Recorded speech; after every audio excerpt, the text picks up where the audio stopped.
Yovheliym, Jubilees, Chapter 8.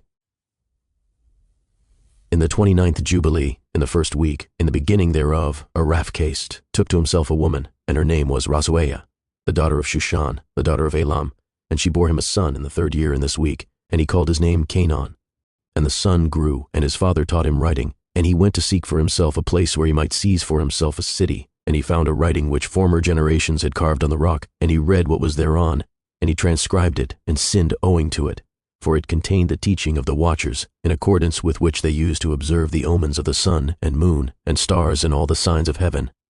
And he wrote it down and said nothing regarding it, for he was afraid to speak to Noach about it, lest he should be angry with him on account of it. And in the 30th Jubilee, in the 2nd week, in the 1st year thereof, he took to himself a woman, and her name was Milcah, the daughter of Madai, the son of Japheth. And in the 4th year he begat a son, and called his name Shelach, for he said, Truly, I have been sent. And in the 4th year he was born, and Shelach grew up and took to himself a woman, and her name was Muach, the daughter of Kesed, his father's brother, in the 31st Jubilee, in the 5th week, in the 1st year thereof. And she bore him a son in the 5th year thereof, and he called his name Eber, and he took unto himself a woman, and her name was Azarad, the daughter of Nebrod, in the 32nd Jubilee, in the 7th week, in the 3rd year thereof. And in the 6th year thereof, she bore him a son, and he called his name Peleg. For in the days when he was born, the children of Noach began to divide the earth amongst themselves. For this reason he called his name Peleg. And they divided it secretly amongst themselves and told it to Noach. And it came to pass in the beginning of the 33rd Jubilee that they divided the earth into 3 parts. For Shem and Cham and Japheth, according to the inheritance of each, in the 1st year in the 1st week, when one of us who had been sent was with them. And he called his sons, and they drew nigh to him, they and their children, and he divided the earth into the lots, which his 3 sons were to take in possession. And they reached forth their hands, and took the writing out of the bosom of Noach their father.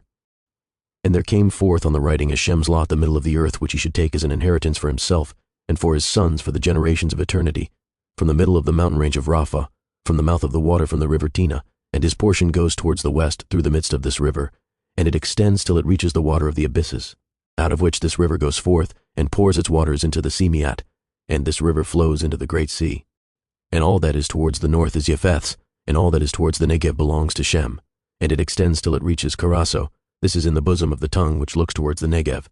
And his portion extends along the great sea, and it extends in a straight line till it reaches the west of the tongue which looks towards the Negev. For this sea is named the tongue of the Mitzri Sea. And it turns from here towards the Negev, towards the mouth of the great sea on the shore of its waters, and it extends to the west to Afra, and it extends till it reaches the waters of the river Gishon, and to the south of the waters of Gishon, to the banks of this river, and it extends towards the east, till it reaches the Garden of Eden, to the south thereof, to the south and from the east of the whole land of Eden and of the whole east. It turns to the east, and proceeds till it reaches the east of the mountain named Rapha, and it descends to the bank of the mouth of the river Tina. This portion came forth by lot for Shem and his sons, that they should possess it forever unto his generations forevermore.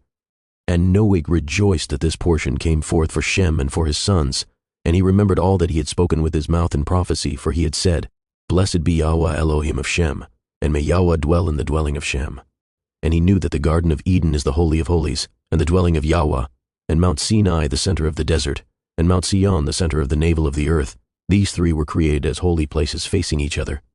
And he blessed the Elohim of Elohim, who had put the word of Yahweh into his mouth, and Yahweh forevermore. And he knew that a blessed portion and a blessing had come to Shem and his sons unto the generations forever, the whole land of Eden, and the whole land of the Red Sea, and the whole land of the east, and India, and on the Red Sea and the mountains thereof, and all the land of Bashan, and all the land of Lebanon, and the islands of Caphtor, and all the mountains of Senir and Ammana, and the mountains of Ashur in the north, and all the land of Elam, Ashur, and Babel, and Shushan and Madai, and all the mountains of Ararat, and all the region beyond the sea, which is beyond the mountains of Ashur, towards the north, a blessed and spacious land, and all that is in it is very good.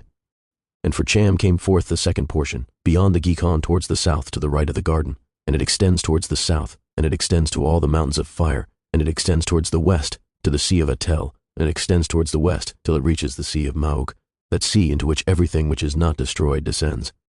And it goes forth towards the north, to the limits of Gadir, and it goes forth to the coast of the waters of the sea, to the waters of the great sea, till it draws near to the river Gishon, and goes along the river Gihon till it reaches the right of the Garden of Eden. And this is the land which came forth for Cham as the portion which he was to occupy forever for himself and his sons unto their generations forever. And for Japheth came forth the 3rd portion beyond the river Tina, to the north of the outflow of its waters, and And it extends north-easterly to the whole region of Gog, and to all the country east thereof. And it extends northerly to the north, and it extends to the mountains of Kel towards the north, and towards the sea of Mauk, and it goes forth to the east of Gadir, as far as the region of the waters of the sea. And it extends until it approaches the west of Farah, and it returns towards Apharag, and it extends easterly to the waters of the sea of Miat. And it extends to the region of the river Tina, in a northeasterly direction until it approaches the boundary of its waters towards the mountain Rava, and it turns round towards the north.